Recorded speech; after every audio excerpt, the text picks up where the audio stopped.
사무엘상 22장 1절부터 5절 말씀 마음을 집중하시고 함께 읽어보십니다. 그러므로 다윗이 그곳을 떠나 아둘람 굴로 도망하며 그의 형제와 아버지의 온 집이 듣고 그리로 내려가서 그에게 이르렀고 환난당한 모든 자와 빚진 모든 자와 마음이 원통한 자가 다 그에게로 모였고 그는 그들의 우두머리가 되었는데 그와 함께한 자가 400명 가량이었더라.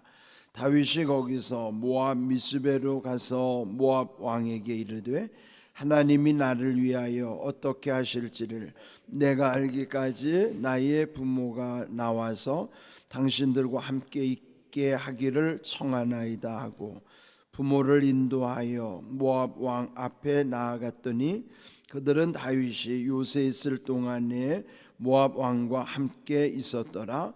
선지자 갓이 다윗에게 이르되 너는 이 요새에 있지 말고 떠나 유다 땅으로 들어가라. 다윗이 떠나 헤렛 수풀에 이르니라. 아멘. 다윗의 일생을 보면 세속적인 관점으로 보면 참 기구하기도 하죠.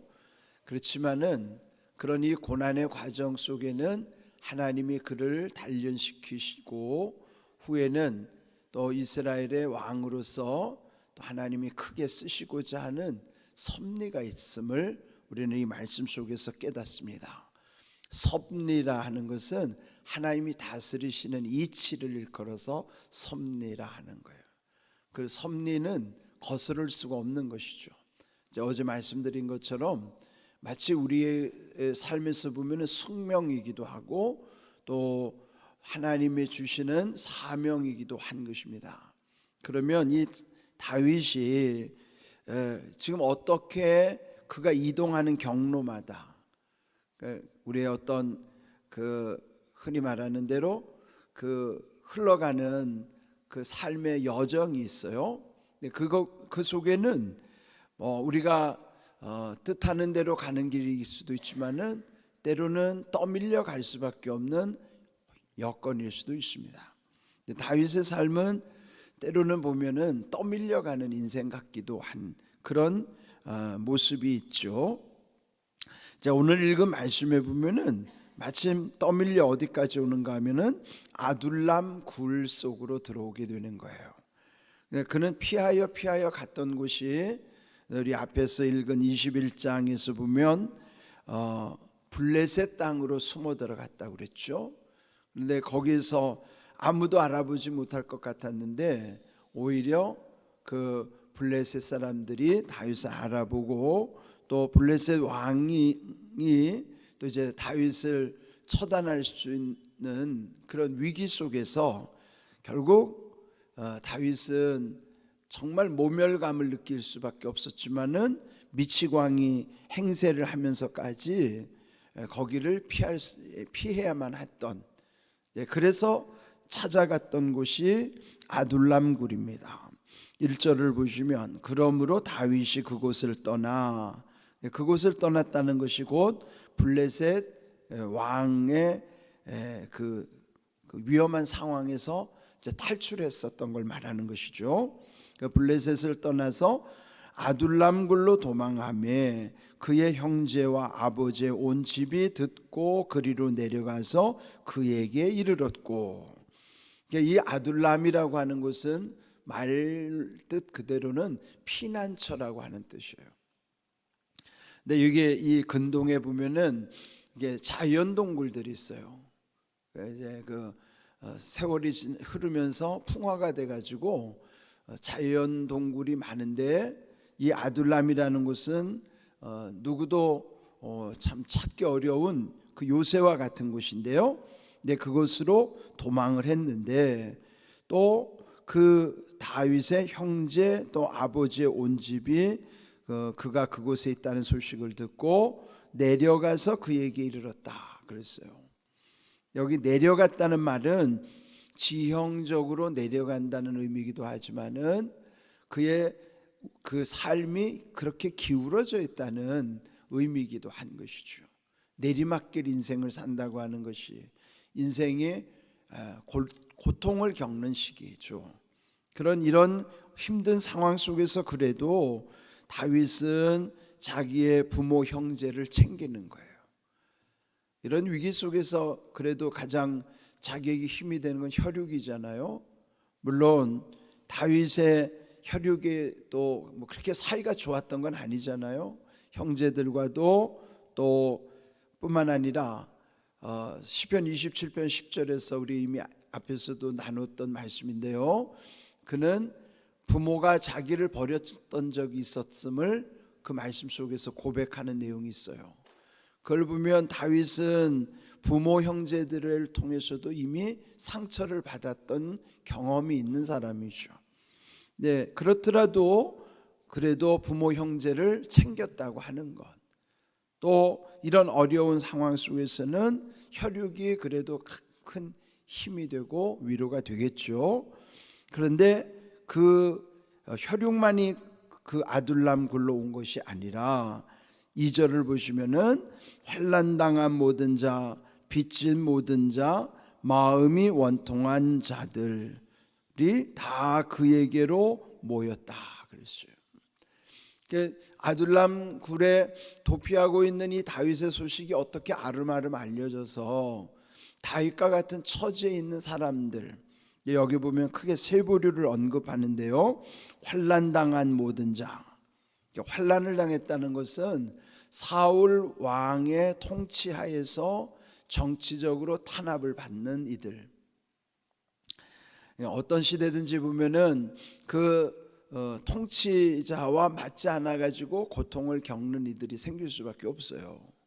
그러니까 지도자라 잘못 세워지면은 그로 인하여 정치적으로 탄압받는 이들이 생길 수밖에 없는데, 그들 환난 당한 이들 모든 이들이 그 아둘람 굴로 도망을 오게 됐다 하는 것이죠. 두 번째로는 빚진 모든 자들, 이것은 경제적으로 고통받는 이들이죠. 그러니까 정치적으로도 어려우면은 또 타격을 받는 게 경제적인 고통이잖아요.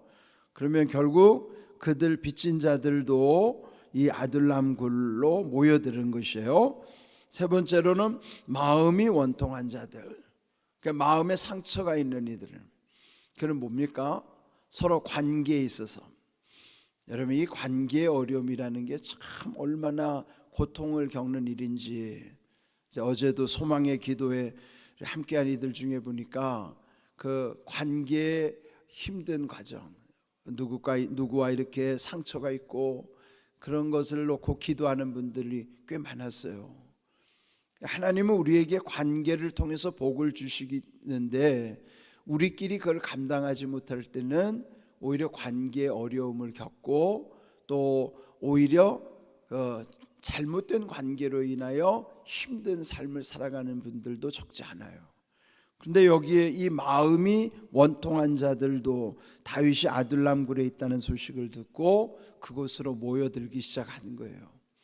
그러면 이들 이제 환난당한 자들, 빚진 자들, 마음이 원통한 자들, 공통점이 뭘까요? 상처가 많은 사람들이에요. 소외당한 사람들. 그러면은 여러분 상처가 많은 사람의 특징이 뭔지 알지요? 아시죠? 그 남에게 상처를 또 주는 겁니다. 상처가 있는 사람은 그 상처가 치유되기 전에는 그 상처는 또 누군가를 상처 입히는 아주 무기가 되는 거예요. 그러니까 이런 상처받은 사람들이 또 상처받은 다윗에게로 몰려 들어오는 것이죠. 그러면 다윗의 입장에서는 자기를 건사하기도 힘든 상황이니 어떻게 보면 자기가 편하고자 생각한다면 이 사람들을 돌려보낼 수도 있었을 거예요. 또 그렇게 해도 전혀 이상한 일이 아니죠. 그런데 다윗은 그들을 다 받아들이는 겁니다. 그리고 2절 후반부에 보면은 그는 이 다윗은 그 상처받은 이들의 우두머리가 되었다. 그들의 지도자가 되는 것이죠. 지도자의 역할은 그 공동체의 구심점 역할을 하는 거예요. 그 한 사람을 정점으로 해서 그 모든 일들이 다 잘 이루어질 수 있도록 해야만 하는 그 역할을 감당해야 되는 사람이 지도자 말이에요. 지도자는 중요하죠. 그 공동체가 잘 유지되려면은 지도자가 그 역할을 잘 감당해야만 그 공동체의 문제는 풀리게 되고, 또 지금 여기 상처받은 이들이 상처도 치유될 수 있는 것이죠.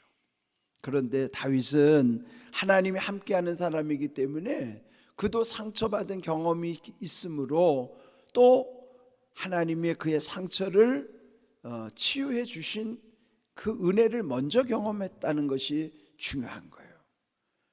여러분, 이 상처는 하나님의 은혜를 경험한 사람만이 상처가 치유될 수 있는 거예요. 그러면 이 다윗이 먼저 치유자로서 상처를 가지고 있지만 그 상처의 치유를 경험한 다윗이 또 다른 상처받은 이들을 받아들이면서 그들의 상처를 치유하는 역할을 하는 것이죠. 그 지도자로서 그 역할을 하게 되는데 2절 끝부분에 보면 그와 함께 한 자가 400명 가량이었더라 그랬습니다. 여러분, 400명이 적은 숫자가 아니잖아요. 그런데 이제 23장 13절을 보면은 그 숫자가 600명까지 늘어나는 거예요. 그러니까 상처받은 사람들이 그 주변에 얼마나 많은가를 알 수 있죠. 이런 이 아둘람 동굴이라는 것이 그냥 그 세속적으로 말하면 소외된 사람들, 그런데 어떻게 보면요, 그 사람들은 다윗에게 그렇게 큰 도움이 되는 사람들이 아니에요. 흔히 군사적으로 표현하면 오합지졸들이 모이는 거예요. 거기에 뭔가 힘께나 쓰는 유지들이 아니에요. 유력자들이 아닌 것이에요. 뭐 쓸만한 사람들도 아닌 것이에요. 속된 말로 표현하면 변변치 못한 사람들이 모인 거예요. 그런데도 그 아둘람 공동체가 나중에 다윗 왕국을 이루었을 때요, 거기 출신들, 아둘람 출신들이 요직을 차지하는 거예요. 그건 뭐예요? 다윗과 함께하면서 상처가 치유되고 그 한 사람 한 사람들을 세워가는 거예요. 교회가 이런 곳이 되어야 된단 말이에요. 예? 교회는요, 상처받은 이들이 모이는 곳이 교회입니다. 죄 없는 사람들은 교회 올 필요 없어요. 죄 있는 사람들이 교회 오는 거란 말이에요. 그러니까 교회 와가지고 뭐 교회가 왜 이런 곳인가, 죄인들이 모이는 곳이니까 이런 곳일 수밖에 없다고요. 그렇지만은 그 죄를 이곳에서 치유받고 죄 용서함을 받고 상처가 치유되고 또 아둘람 공동체에서 그들을 회복시켜 주시는 하나님의 은혜가 오늘 우리의 교회에서 이루어지는 거예요. 그 진정한 주님의 교회는 이런 아둘람 공동체와 같은 역할을 해야 되는 거예요. 우리가 새벽마다 함께 기도하는 내용 중에는 우리 교회가 어떤 교회 되기를 우리가 기도하고 있는 거 아시죠? 세상에서 방황하는 이들, 지치고 낙심한 이들, 마음이 상한 이들, 갈급한 이들, 그러니까 이런 이들이 오늘 여기 다윗 시대의 아둘람 동굴에 모인 이들이에요. 환난당한 이들, 빚진 이들, 마음이 온탕한 이들, 온갖 상처받은 이들이 의지할 곳 없잖아요. 요즘 세상이 이런 각박한 시대에 의지할 곳이 어디가 있습니까? 그러나 정말 가야 할 곳이, 정말 가고 싶은 곳이 교회여야만 한단 말이죠. 세상과 교회는요 같을 수가 없어요. 세상은 사람을 상품 취급한다고요. 상품 취급이 뭐예요? 상품은 다 값이 매겨져 있잖아요. 그 뭐예요? 얼마짜리로 통하는 거예요. 상품은 그 사람들을 대할 때도 세상은 다 얼마짜리로 다 하잖아요. 만나면 얼마 받아?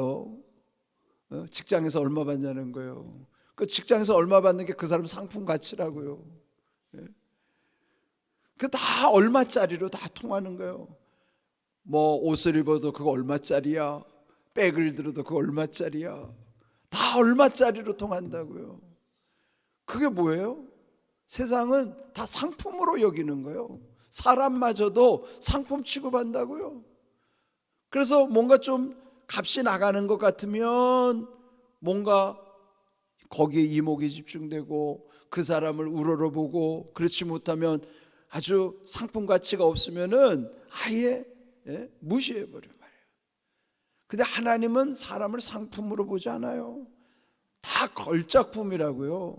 하나님은 한 사람도 똑같이 만든 사람이 없어요. 둘도 같지 않아요. 쌍둥이도 다르다고요. 그럼 뭐 하나님은 똑같이 만든 사람이 아무도 없단 말이에요. 그럼 뭐예요? 상품은 찍어놓은 게 다 똑같은 게 상품인데 하나님은 그렇게 찍어낸 게 아니에요. 한 엄마의 자궁을 통해서 나온 쌍둥이도 달라요. 다 다르게 만드셨단 말이에요. 왜? 하나밖에 없는 존재라고요. 그래서 작품이라고. 작품은 하나밖에 없는 거예요. 그걸 하나님이 지으신 걸작품이란 말이다. 그러니까 여러분, 비교하면 안 되죠. 작품은 비교하는 게 아닙니다. 여러분은 여러분 한 분밖에 없는 존재라고요. 우리 모두가 다 그렇게 귀한 존재란 말이에요. 여러분, 상품으로 여기면 안 됩니다. 다 귀한 하나님의 걸작품들이란 말이에요. 그렇게 소중한 존재들. 그래서 여기 다윗이 그들을 그렇게 소중히 여기기 때문에 아둘람 공동체를 이루게 되는 것이고, 거기서 그렇게 귀한 인재들이 장차 다윗 왕국의 귀한 기둥들로 세워지는 거란 말이에요. 교회가 오늘 그렇게 세상에서는 소외되고 의지할 곳 없는 곳이지만 이곳에 와서 하나님께 원통함을 풀어놓고 부르짖어 기도할 때마다 하나님이 만져주시고 회복시켜 주시고 또 그들을 하나님이 크게 돌보고 세우신다는 사실, 주일날 한 어린아이를 부르신 다음에 세워주신 것처럼 오늘 어린아이같이 아무것도 아닌 우리의 존재들을 왜 불러주십니까? 귀하게 세우시기 위해요. 왜, 어디에 세우시나요? 하나님의 나라에 귀하게 세우시기 위해서 부르시는 거예요. 그러니까 우리 자신을 대할 때도나 누구를 대하든지 우리가 이렇게 주님의 마음 가운데 이런 마음으로 모든 일을 감당해야 되는 것이죠. 이렇게 그런데 3절에 보면요, 그 다음 다윗이 모압으로 가가지고 모압 왕을 만나는 거예요. 그 모압은 주변에 있는 나라지만은, 그런데 중요한 것은 모압은요 다윗의 증조 할머니 룻의 나라예요. 그 룻의 그 증조 할머니의 나라 다윗, 그 모압에 가서 왕에게 간청하기를 하나님이 나를 위하여 어떻게 하실지를 내가 알기까지 우리 부모를 당신들과 함께 있기를 청하나이다. 그 동굴이 아직은 불편하고 위험하기도 하니까 부모를 먼저 모압 왕에게 간청하는 거예요. 하나님의 뜻을 알기까지는 우리 부모님을 좀 맡아주십시오. 그리고 여기 중요한 게 뭐냐면 하나님이 나를 위하여 어떻게 하실지를 아는 게 중요한 거예요. 그 다윗이 얼마나 하나님 앞에 정말 그 중심을 가지고 살아가는가. 그런데 5절에 선지자 가시 말해주기를 이 요새에 있지 말고 떠나서 유다 땅으로 들어가라. 그게 뭐 응답이에요. 하나님이 알게 하시기까지. 그러니까 우리도 하나님이 알게 하시기까지 기도해야죠. 하나님께 구해야 되는 거예요. 우리의 마음대로 사는 게 아니라 제 멋대로 살아갈 것이 아니라 하나님이 주시는 응답을 따라 살아가야 되는 거예요. 다윗이 오늘 여기 자기가 부모님에 대해서 도리를 다할 뿐만 아니라 중요한 사람, 하나님이 나를 위하여 어떻게 하실지를 알기까지, 이게 오늘 우리의 믿음에 우리가 배워야 되는 모습입니다. 여러분들 하나님의 응답을 구하는 삶이 되기를 주님의 이름으로 축복합니다. 아멘.